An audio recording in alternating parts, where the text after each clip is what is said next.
Muy bien, buenos días, buenas tardes o buenas noches, depende del horario que estén escuchando esta presentación. El día de hoy, en este video vamos a hablar de estética de la fragmentación y formatos emergentes. Para este punto, ustedes ya debieron haber realizado su LinkedIn y también revisado otro tipo de plataformas para la escritura, la redacción, la exposición de literatura.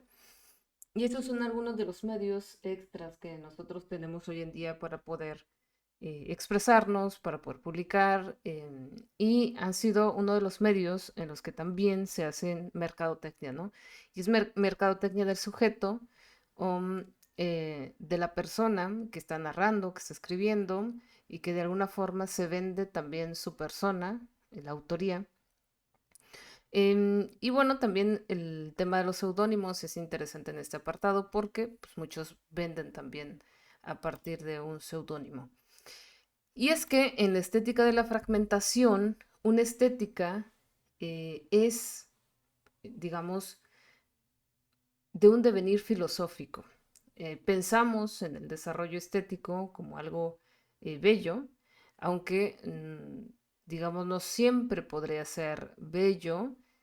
Sin embargo, la estética nos hace ver em, esas diferencias, similitudes, contrastes que nos hacen percibir que algo tiene ese tono estético que nosotros deseamos o necesitamos. Y la fragmentación estética básicamente es, en nuestro caso, en la escritura digital, son todos estos formatos que están fragmentados. Cuando nosotros tenemos, por ejemplo, un video, o ustedes están haciendo su video y lo editan, ¿no? Si hay una edición, un editor, pues les va a solicitar no solo el video, sino el audio aparte. Es decir, o si no lo tienen, si está junto, hay que separarlos, hay que diferenciarlos para que no haya problemas de latencia, para que no haya problemas de atraso de la voz, etcétera. Y se divide el audio del video. También el texto está despegado de la imagen. A veces hay texto e imagen, como en este caso. Em, y también se refiere en esta estética a ese humor condensado, a la ironía, a la discontinuidad, a saltos temáticos, cambios y ritmos rápidos que van pasando dentro del texto. Porque el texto nos dice más, incluso el cuerpo del texto, la forma en que está constituido el texto. Hay muchos poemas que son, no sé, pueden ser una figura de un corazón, de una rosa, de un rostro, y eso también es una expresión de un mensaje, ¿no? Que son estos ritmos que son rápidos o saltos, las combinaciones texto-imagen, todo eso también expresa una forma de fragmentación estética dentro de la escritura. Y esto es mucho más habitual, por ejemplo, en los memes, ¿no? En lo que se publica continuamente, e incluso vamos a encontrar esta fragmentación estética en los TikToks, donde hay una relación de la imagen, video y texto que nos van dando un tipo de mensaje, pero también, que eso, bueno, es lo visual, pero también estos ritmos rápidos, los saltos temáticos que tienen relación con llamar la atención del espectador, ¿no? Y estas combinaciones, estos cambios, esta ironía, la organización, la discontinuidad, todo eso forma parte de algo distinto o que distingue un estilo de redacción. En ese sentido, hablando desde la escritura digital, una pregunta importante que debemos realizarnos son qué estrategias de escritura son pertinentes para un medio que privilegia lo breve, lo visual y lo serial. Básicamente ha cambiado mucho el mundo digital o el mundo como lo conocemos, el mundo físico versus el digital, porque cada vez hay más esta relación entre imagen, video, texto, personas que interactúan, y eso va siendo una gran bomba explosiva, una gran contaminación del espacio, ¿no? También de lo que vemos, de lo que visualizamos. Y el tema es que es tan adictivo este tipo de consumo, ¿no? Que luego es difícil saber qué tanto es el personaje, qué tanto es la mercadotecnia, qué tanto el escrito realmente vale lo que vale o solamente es una percepción de la persona y de la historia de la persona, más allá de la historia real o de la escritura que se está revisando, ¿no? Y hablamos de texto, cuando hablamos de texto hablamos de guiones, o sea, un TikTok tiene un guión, ya sea un guión improvisado, pensado, o ya sea un guión bien planificado, ¿no? Muchas veces creemos que los youtubers no planifican, pero la realidad es que sí, hay guiones y estos guiones pues tienen que ser trabajados para que haya realmente éxito. Muy contados casos no hay un guión, sobre todo en los podcasts, entrevistas, pero por lo menos hay una escaleta, hay una serie de preguntas por hacer y eso ya se convierte en guión, aunque se quiera negar la existencia del mismo. Lo que lleva a contar una historia, una relación de lo que nosotros queremos que el usuario, que el receptor entienda como la historia de lo escrito, ¿no? De lo que se está pensando. McLuhan, por ejemplo, proponía que los medios reconfiguran nuestros patrones de percepción y de organización social. Es decir, lo que McLuhan nos está tratando de decir es que antes existía la imprenta, la que favoreció esta estructura tan lineal, individual, secuencial, que nos hizo ser básicamente personas individualistas, ¿no? Una organización social bastante individual, bastante estructurada. Y eso fue en una época, sobre todo gran parte del siglo XX, que bueno, que terminó más bien en el siglo XX y que iniciaba la radio hacia principios del siglo XX como la televisión con mucha fuerza, porque la radio activa la experiencia colectiva y simultánea, es decir, ya había muchas personas escuchando lo mismo al mismo tiempo. Entonces, de pasar a leer solo textos en papel, en un libro, en un periódico, que es la única forma en la que se informaban y había muchas formas de ocultar en casi todo, se pasó a la radio, ¿no? Hoy en día, sí, también ocultan cosas y también hay muchas formas de evadir lo digital como la televisión y la radio con lo que no se dice, ¿no? Con lo que deja de estar expuesto en este tipo de sistemas. Pero la radio reactiva esa experiencia colectiva y luego la televisión cambia la atención, ¿no? La forma de que nosotros percibimos la realidad y hay algún tipo de interacción con el público, porque hubieron más programas apegados, sobre todo en los 90s, 80s, 70s, apegados a la interacción con las personas y sobre todo a la grabación en público, en vivo, etcétera, ¿no?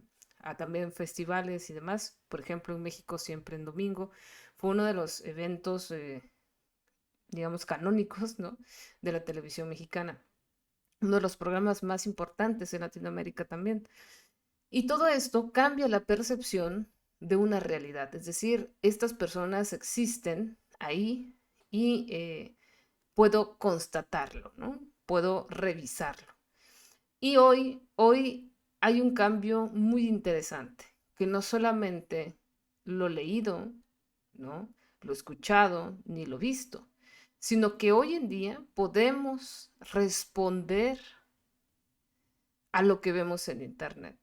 Pongamos de ejemplo los comentarios sobre el 8M, ¿no? Sobre el feminismo. Son comentarios muy violentos cuando nosotros vemos en internet qué es lo que dicen y cómo lo dicen, porque no solo es qué, sino cómo se dice lo que se dice. Y lo que contestan, sinceramente, es muy violento y el problema es que es aplaudido, ¿no? Muchos no tienen más que un perfil inventado, otros no son inventados, pero hablamos de un posicionamiento social y un impacto político muy importante, porque hoy en día la aprobación de los memes, de las fotografías o ideas, se miden en likes, se miden en corazoncitos, ¿no? Se miden en me preocupa o me importa, etcétera. Entonces eso hace que la sociedad crea una narrativa, una historia, ¿no? Que se compone para decir algo, porque toda historia quiere decir y comunica algo. Todo nos hace querer presentar una idea. Esa idea es una idea en la que creen quienes hacen el texto. Y el texto se traduce en cultura, ideologías, políticas, etcétera, que conforman a la sociedad. Pero también estas ideas, culturas, políticas están combinadas con el factor económico y cómo lo económico nos hace pensar de forma distinta la vida. No es lo mismo tener todas las posibilidades económicas para poder sentarte y escribir, a no tenerlas y tratar de encontrar un equilibrio de sentarte a escribir que equivale a mucho tiempo y que no es con inteligencia artificial, ¿no? Además, dentro de la escritura, nosotros podemos ver dentro de esta estética de la fragmentación que el contenido en este mundo digital se tiene que etiquetar. A estos, por ejemplo, los llamamos objetos digitales. Por ejemplo, un Word, ¿no? Una tarea en Word, una canción, todos tienen sus metadatos y estos metadatos se tienen que escribir. Aquí hago un ejemplo, ¿no? Aquí está el título, la duración, el autor, en qué canal se puede escuchar, que hablamos de canal de audio, en cuántos hertz, qué álbum pertenece, ¿no? Aquí hay consideraciones de metadatos tanto técnicas como, digamos, de derechos de autor. Aquí también podemos ver el formato, en fin, aquí están los formatos, el tamaño, dónde está ubicado, etcétera. Pero esto también sucede en un Word sencillo, miren. Aquí tenemos el texto que ustedes tienen de la clase y yo me puedo ir a archivo y luego, perdón, archivo y luego dirigirme a propiedades. Y en propiedades vamos a ver el nombre del texto, la ubicación, en qué tipo de formato está, etcétera, cuándo fue creado y demás. Aquí ustedes pueden ver realmente si alguien les miente sobre la fecha de creación. Aquí está la fecha de creación y la fecha de modificación. También pueden revisar, por ejemplo, acá, que no tiene ningún metadatos. Entonces, aquí, por ejemplo, le puedo poner mi nombre, Carla, título, le vamos a poner textos de escritura digital, eh, texto de aprendizaje, y luego podemos poner compañía, vamos a poner UABC, categoría, literatura, palabras clave, escritura digital, literatura, universidad.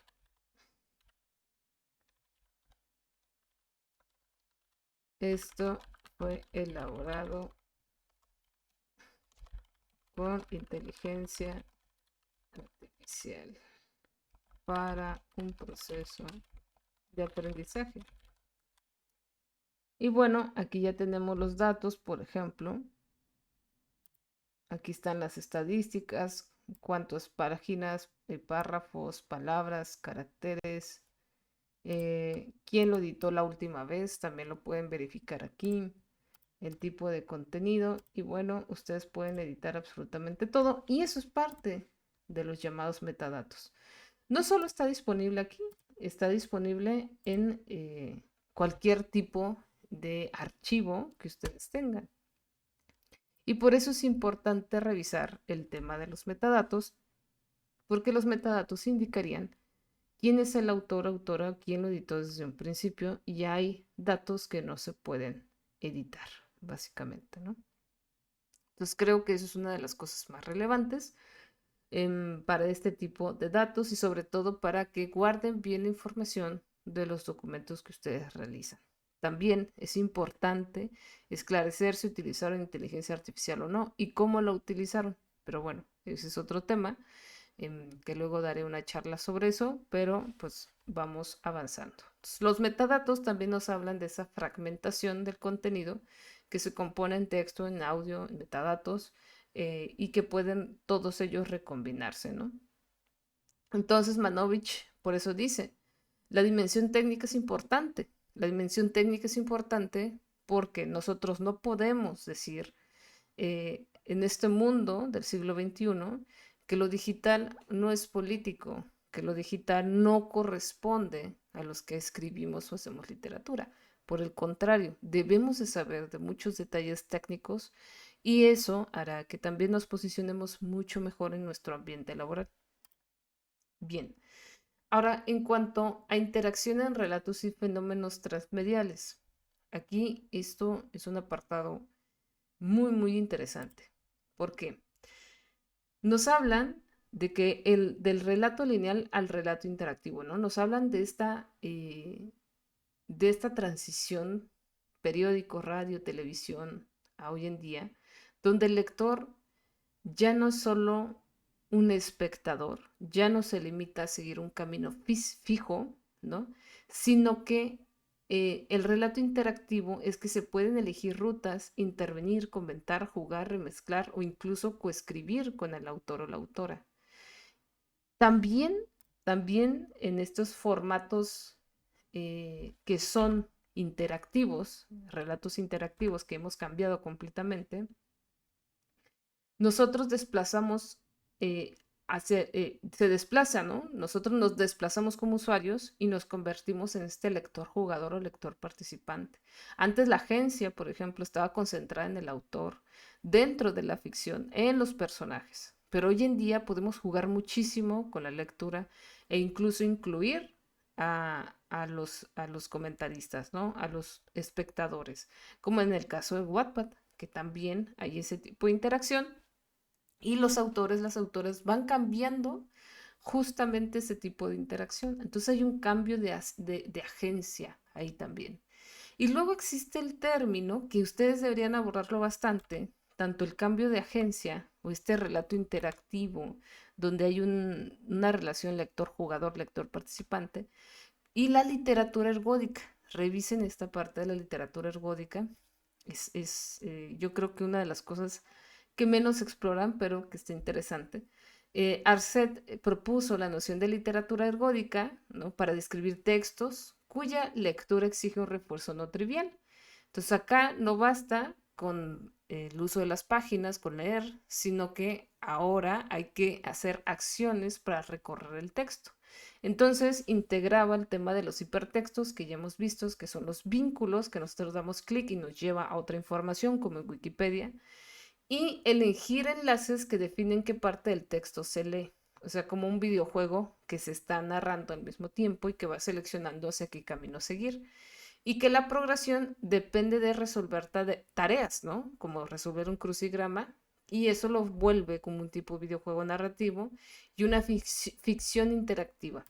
Esto va produciendo diferentes escenas. Este tipo de textos son muy complejos porque al final nos obligan a tener árboles de decisión para ir desentrañando la historia.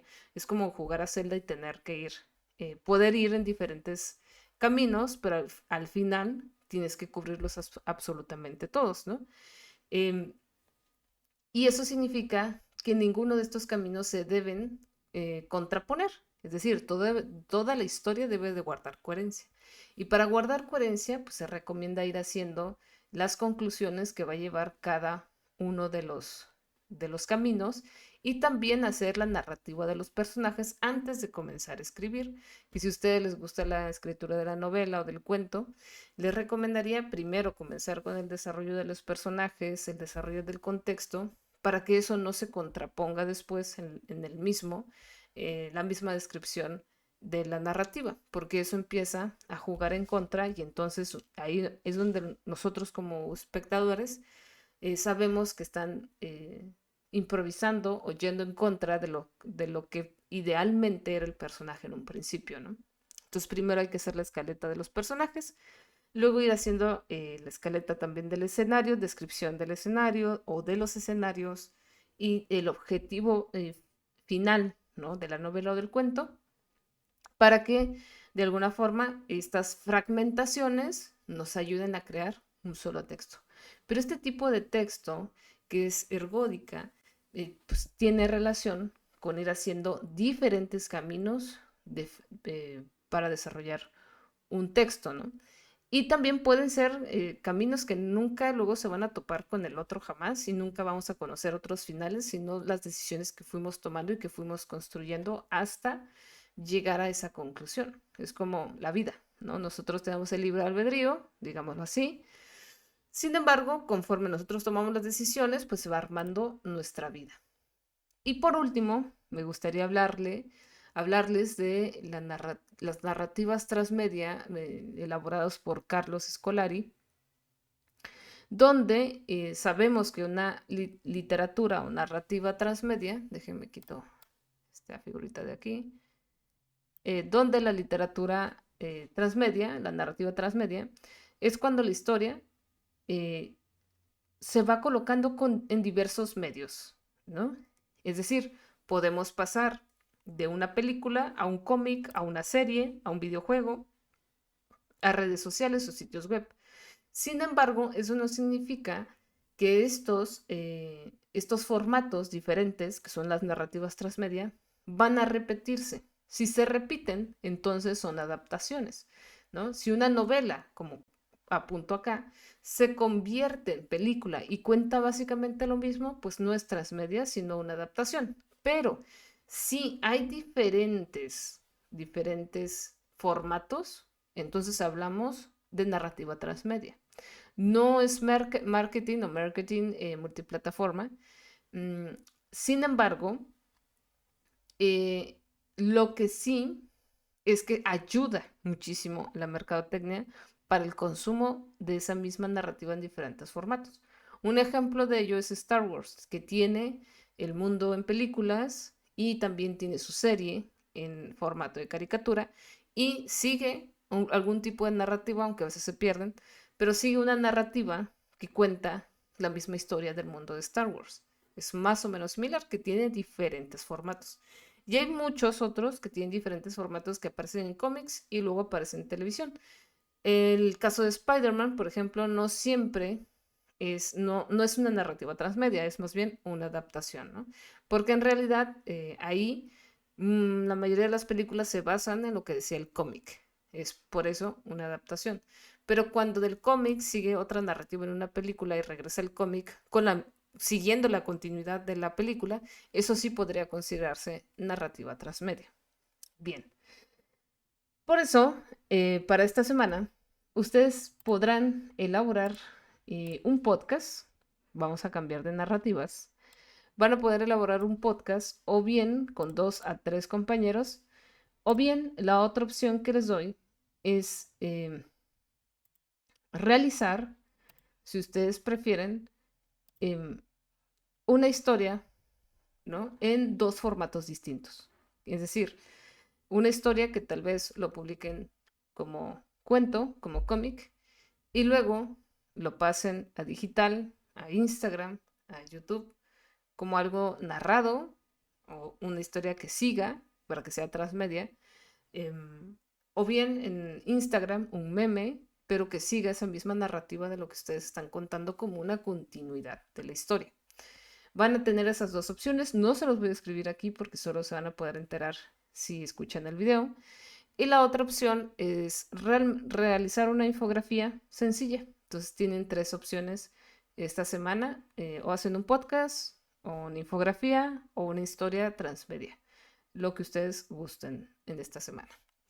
Bueno, sería todo por este video y pues nos seguimos escribiendo, hablando, cualquier duda, situación, pueden comentarme, pueden tener dudas, comentarios o de qué les gustaría que también hablara o abordara. Nos vemos.